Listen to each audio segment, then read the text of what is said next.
Anti-narrative is in display, guys. The Western media have started again. They are trying to tarnish the image of Ibrahim Traoré, the leader of Burkina Faso, through the Western media false narrative. Currently, as we are speaking, Burkina Faso has suspended the radio broadcast of BBC Africa and the US-founded Voice of America for 2 weeks over their coverage of a Human Rights Watch report accusing the Burkina Faso army of mass killing of civilians. Burkina Faso's communication spokesperson said both radio stations will be suspended for 2 weeks, and they have one other media network as well. In the report, based on their own Western narrative, they are saying Burkina Faso military executed about 223 villages, including at least 56 children, in February as part of a campaign against civilians accused of collaborating with jihadist militants. It is false, guys. That information is completely false. This was the same thing they did to Gaddafi. When they created those terrorists, Al-Qaeda, they used the terrorists to analyze on Libyans and then accused Gaddafi of using his soldiers to eliminate his people.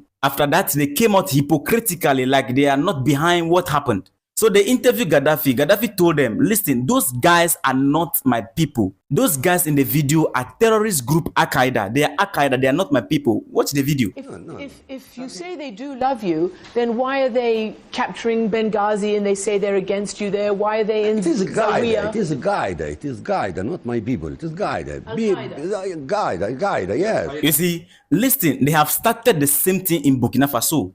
They will use the media to instigate your people against you. This is what they have been doing. The Burkina Faso's Communication Council said the Western media report contained peremptory and tendentious declaration against the army likely to create public disorder. And because of that, they will suspend the programs of the broadcasters over their coverage of the story. Now, according to BBC spokesperson, the BBC has received a letter from the Superior Council of the Communication confirming the suspension of their broadcast operations in Burkina Faso for 2 weeks in direct response to their journalism of their recent false report by Human Rights Watch accusing Burkina Faso's military of unaliving civilians. Now, after receiving the letter, listen to what they said. The suspensions reduces the BBC's ability to reach audience with independence and accurate news. We will continue to report on the region in the public interest without fear and favor.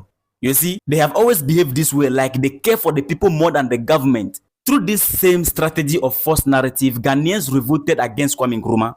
And Ghana is now in the hands of looters and robbers who can't even provide constant electricity for their citizens. Through this same system of false narrative, Congolese revolted against Patrice Lumumba, and since then, Congo has never been the same. Through this same anti-narrative strategy, the people of Libya revolted against Gaddafi, and today, Libya is almost beyond repair. I expect the people of Burkina Faso, together with all Africans, to be vigilant this time.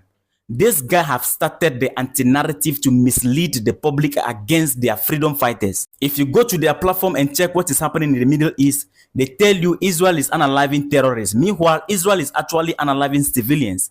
You try to check what is happening in Burkina Faso, they tell you the soldiers are unaliving civilians. Meanwhile, the soldiers are fighting terrorists. The Western media has always been on the deceptive side. The soldiers of Burkina Faso are doing their best to liberate the rest of the regions that are being terrorized. You can clearly see how the people are always happy around the military anytime a village is liberated from terrorist attack. Guys, let's be vigilant. This time, when it comes to the narrative war, they have lost it. Because if we hear it, we will attack it. And I know you also push it by sharing and liking. This is not the old days where there were lack of information, so they can easily manipulate the people. This time, informations are everywhere. Let's be vigilant.